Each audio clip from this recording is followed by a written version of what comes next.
Hello, everybody. Welcome to another Sunday Funday. Sadly bereft of the Megan. Yeah, sorry. We lost track of time yesterday while we were watching this movie. Just let you know this is Monday, even though it is Sunday Funday. But hey, at least we did watch a movie on Sunday instead of Mondays or Tuesdays, even. So, of course, the movie that I'm here actually to talk about is Extraction. Sometimes.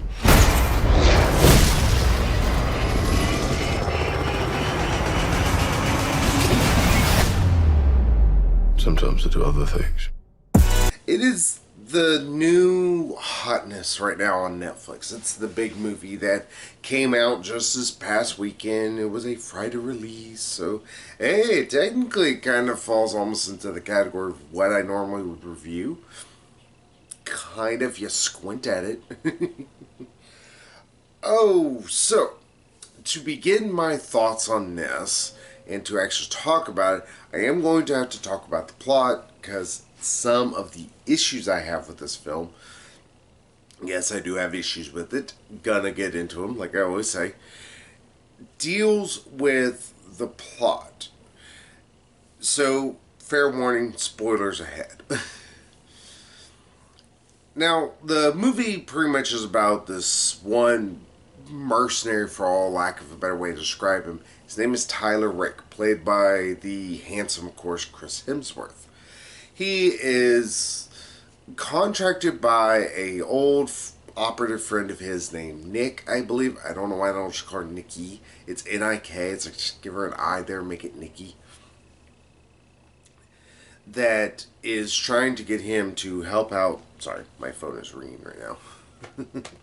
She is trying to get his help with a attempt to try and get this kid rescued back from this Bangladeshi gang, and they're trying to get it for this one Indian drug lord.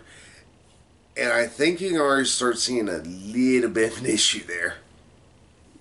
I'm not saying there aren't Indian drug lords. I'm not saying there's not Bangladeshi drug lords or drug lords. Drug lords. But the biggest problem is obviously this was probably meant to be where the actual source material that this movie is set in, which is Paraguay.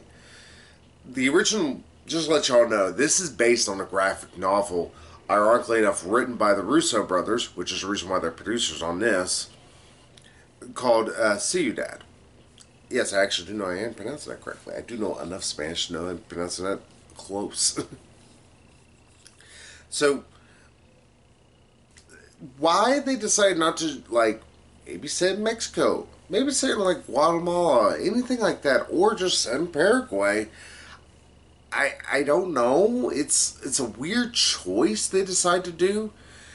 And honestly, it's like, well, that kind of feels awkward, especially considering how both the drug kingpins work. They're not sure exactly how Indian drug lords or Bangladeshi drug lords work. I just don't know enough. I honestly really don't know much of any. But on top of that, I would figure they'd be a lot more. I figured it had to be like opium based, and even then, it would make more sense instead of it being Bangladeshi or be a Pakistani drug lord. Because when I think of like drug lords, especially in that part of Asia, I would figure, like I said, opium. Very well known for being in like Afghanistan, Pakistan especially, parts of China as well. It's it's odd choices like that that really impact the entire movie. Or just fucking just go straight to Mexico. You can shoot this damn thing in Mexico, or you could just. I don't know. It's just weird choices they make throughout the entire film of where they decide, let's do it here. Okay. So, this one kid, his name is Ovi, I believe. Sorry, I actually do have my phone right here. I'm checking on, like, it's like, who's this? Who's this? Who is this? Of course, now IMDb is doing its classic. I don't want to do scroll. Yeah, Ovi is his name.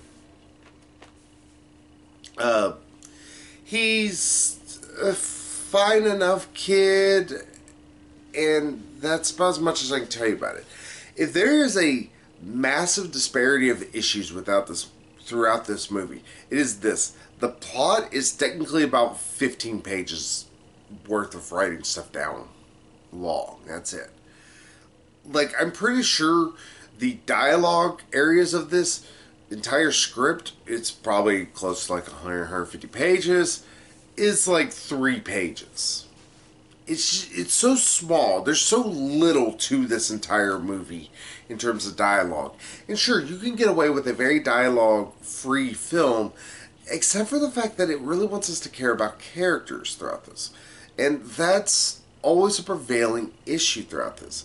Like Constant with Tyler, I don't really care for his entire hold-up. I don't care for the fact he has his death wish that never is 100% explained. It's never fully emoted through all of Chris Hemsworth's actions. I'm not saying that he does a bad job. He does good when he's supposed to talk. Just there are some times whenever we just don't feel for it as much. And by the time we get our big reveal, one, it's nearly 3 ways through the movie, or 3/4 through the damn movie. Like, it's so far at the end, it's like, okay, this really felt like it should have been a little bit closer. Or anything. Like, honestly, what you learn is that Chris Hemsworth used to have a son that died from lymphoma. And the reason why he never got to say goodbye to his son is because he couldn't face it, and deals with this whole issue of whether he's brave or not. And it's like, okay, that is a truly tragic story. But, dear God, do I kind of not care by the time we get to that point. And that's the issue. There is fantastic action. There's great camera work throughout this entire film. Like, there's some very good and very cleverly well done and quote-unquote long takes. Like, for instance, you see, like, it feels like the camera's kind of following this one action. You can tell there's edits, obviously, if you're keen onto that. But if you're not really paying attention, it's like, okay, this looks, like one single take. And on top of everything, it looks really good. And the camera's pulled back just far enough. It's not too fastly edited or anything. Pardon me. And also, it's got some blood. It's not a ton of CGI blood, thank goodness. There's some, but it feels a lot more toned down. There's actual blood. Like, people get shot and they bleed out and stuff like that. Not quite like Bulletproof where everybody, like, exploded. It was kind of weird. It's like, hey, we spent our money on, this. Does that mean we can shoot a film still? Why the hell not? We got $13 more to spend. Don't want to talk about that piece of shit anymore. But yeah, sorry, my voice is kind of going out a little. Like I said, the action's really good. The action's fantastic, I would argue to say. But you're constantly dealing with the issue of, I don't give a damn. I don't care what's happening. I don't care that this is happening. I don't care that any of this is happening. So because of that, you feel constantly at odds with the film. You feel like the movie is really wanting you to give a shit about some of these characters, give a shit about why they're fighting, but you don't. Like, the first 10 minutes is technically to set up Ovi getting kidnapped and Tyler Rake being a man with problems. But other than just kind of brooding and taking pills with alcohol, pardon me, I've still got that tickle. There's nothing to Tyler. Until we finally get that reveal, that's all we have. Like, it would have been nice, like, you can still set up the possibility of the reveal later on. Just show him looking at a picture of his son. Because eventually you finally see his son, and, pardon me, it's after, of course, he says, lost my son to lymphoma and all this stuff. Anything. Give us some of that, like, give us some of that juiciness. Give us some of that, like, ooh, yeah, he's got a stake in this for one reason or another. Anything. It feels like the movie doesn't want to give us a reason to actually give a damn about these characters. Like, if I think it would have actually given us some actual signs of that Tyler has troubles because of his child. You know, like let's say there's a lot of pictures that he has in his little hut thing that he has of like missions he's went on and different things that have happened, but he has only like two or so pictures of his son. That would be a great symbolism there. It's like, hey, this is a guy who's more worried about work and less worried about the people who are close to him. That makes it seem a little tragic, especially if you don't see his son around. And instead, you don't get that. You just get the feeling that, okay, well, he has problems and maybe he's got a drug issue or something. I don't know. And then suddenly you get that and you're like, oh, okay, that's kind of tragic, but I don't care at this point. You've lost me past the halfway point, and now we're 3/4 through this thing, and now you want me to care about the character. And also, like, Ovi, the actor does a fine enough job. He's good with what he's given. I don't care. I don't care about the kid. It's just some drug lord's kid. I don't give a shit. I don't give a shit about this kid. It's like, sure, it's a kid, and he fortunately is getting pulled into his thing, but I don't care. Why should I care? And on top of all of this, we have to have the Bangladeshi drug lord and also the Indian drug lord. They're both so comically evil, it's kind of insane. Like, we have to see the Bangladeshi drug lord who's threatening a bunch of kids because someone stole from me, and has one of his henchmen literally throw a kid off of a roof. It's like, look how evil as I am. I'm just sitting here. Then one kid says, here, who stole it was a kid you threw off the thing. So, hey, whoopee-doo. And then on top of everything, and he's like, well, you just need to cut off 2 fingers to prove your loyalty to me. Hee hee hee. I'm evils. The hell? Why? Why do we have this cartoony, twirly mustache asshole here? I expect him to start laughing maniacally about how James Bond won't be able to foil his plans now. What the fuck, movie? Oh, and on top of all of that, we have to have also a random David Harbour essence or scene where we have to explain what is happening, why this is, or some of the backstory. Pretty much it's an exposition dump between Chris Hemsworth and David Harbour, where they kind of explain about his kid, and also he talks to Ovi about his kid and all this stuff. And it's like, I don't care, guys. Especially since David Harbour really feels like he's just on set and he just kind of wandered on there for a few minutes. And then he's really kind of quickly killed off. And it would have been one thing because they have Ovi kill him. And it would have been one thing like, oh, okay, so this is, he has to grapple with the morality of, he took a man's life. Because Chris Hemsworth, this is just daily thing. Ovi's still a kid. He's still a teenager. He hasn't had that kind of experience so far, it really seems like, with his father's business or anything like that. But now the movie just kind of shuffles all across. It's like, what the fuck, movie? This is a perfect time you could have went through this kind of a thing. You could have used this to get some really cheap and easy, like self-exploration and shit like that. Sure, I don't really care about the characters, but that's because Ovi is kind of just he's a thing. Like, he constantly says, like, to my dad, I'm just a thing, and blah, blah, blah, blah, blah. Well, in the movie, he is just a thing. He is simply something for the plot to revolve around. He is not really a character. And it constantly makes the entire movie battle with itself to give us actual characters. And we never get that. It's so mind-boggling. It's like, why don't I have characters in this movie that really is bereft of them? And then, also, we have to have another guy showing up. And it turns out this guy is pretty much, he is the Indian version of Rambo. He is this one guy who works for Ovi's dad, who, after Ovi gets kidnapped, he has to explain to Ovi's dad, like, hey, he got kidnapped. We're going to try and get him back. It was so-and-so. We know they did it. and they want money. And he tells them, no, don't give him money. You just get my son back. And he's like, well, I need like an army. He's like, do whatever you can or else I'll kill you. Twirly, twirly mustache. And again, it's where this movie has a plot issue because of the fact that he originally contracts out, obviously, to a mercenary group. And Tyler's group gets the kid pretty easily. Like, they would have gotten scotch-free.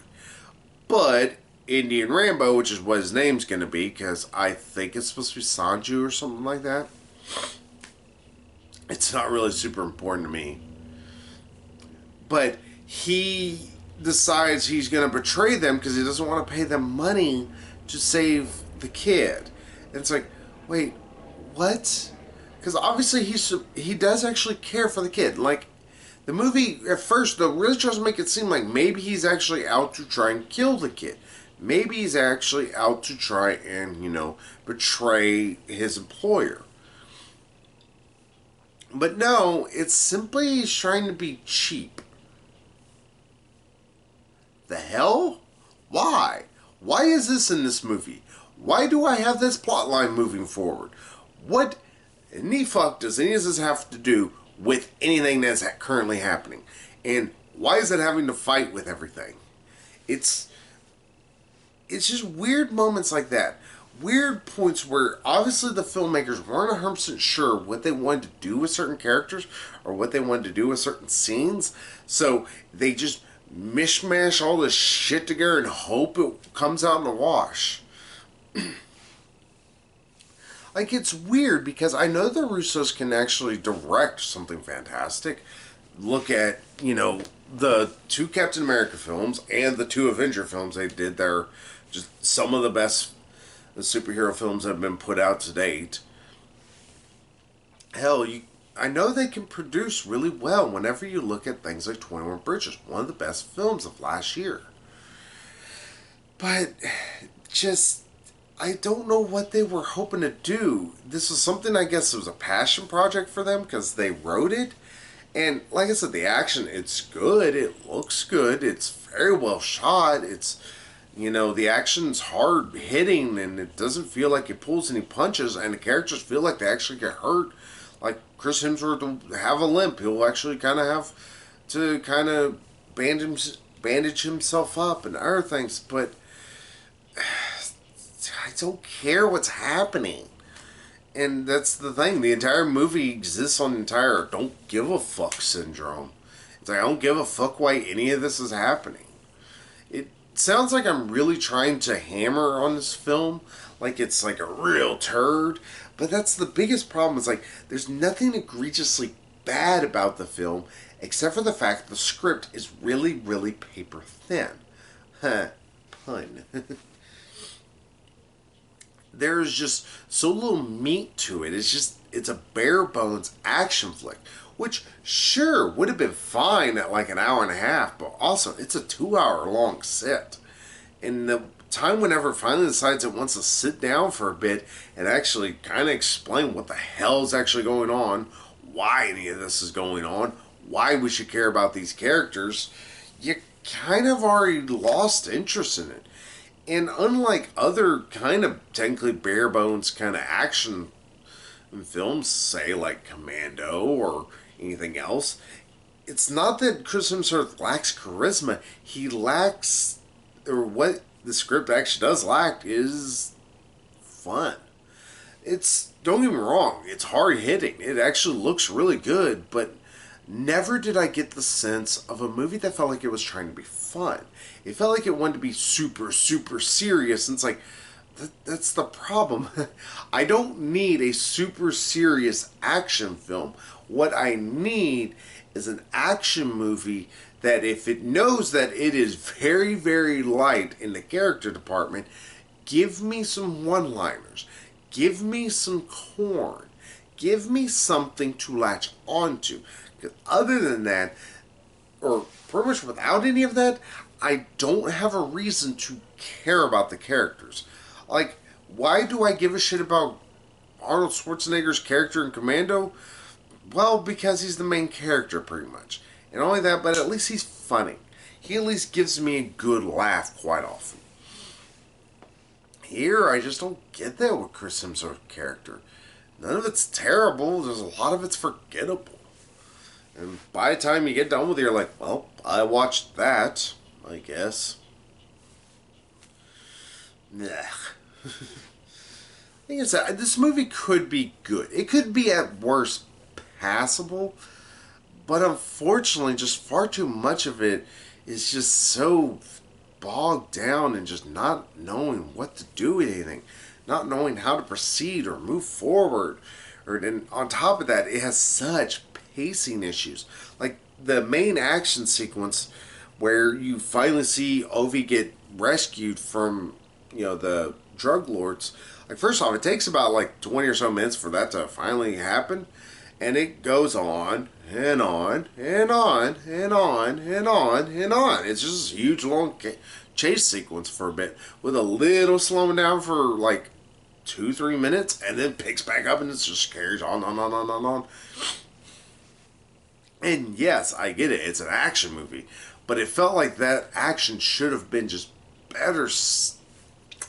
Need a break from it because it was a bit long in the tooth. Where a point where I was like, I'm actually actively getting kind of bored here.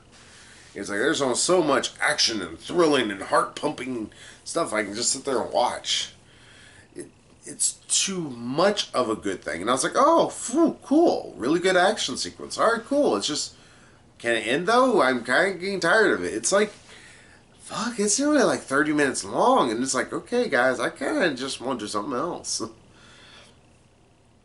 Yeah, and then whenever it decides to settle down, it settles down for a long time, and then just has talking and talking about shit I don't care about. Like, it's just them sitting there rattling on about shit, and it's like, I don't care. You already lost me. You're over halfway through the film. I barely know Ovi's name because it's been mentioned just a couple times. And on top of that, I don't really care about Chris Hemsworth's character except for the fact it's Chris Hemsworth. Iron Man, I don't know anything about him. Then finally, oh, here, Gaspar, the random David Harbour wanders into the frame. And it's like, that's a random David Harbour. Why? Why is this important? Why does this have to be? And just, honestly, that's how you feel by the time you get to the end of the movie. It's just like, why is this? Why did this need to be what it is? So, to surmise it all and also kind of give it a score, or summarize would be probably better. Summarize technically still works, but I get into an English lesson with myself. It's a 3. It's not the most egregiously bad film that there is, but it is a painfully bare bones one. Like, there is so little to the film that it can be very boring. It can be very, very slow. It can also be very, very not interesting. But it does have those really great action sequences, which is kind of bad. And also, the acting's pretty damn good for what it is. Especially for a film like this, it didn't need to have good acting. It could have piss poor acting. It wouldn't have mattered. Probably would have made it a little bit more entertaining. But it needed some life to it. It needed some character to it. And that's just the problem. It's like, it's so lacking in any type of characters, any actual drama to it, that you just kind of don't give a damn about it. You just kind of sit there, you watch, and you're like, well, that was the thing I watched. So, that's Extraction. Miss it. It's not really worth your time to sit there and watch. There are worse movies on Netflix. I've reviewed a few of them already.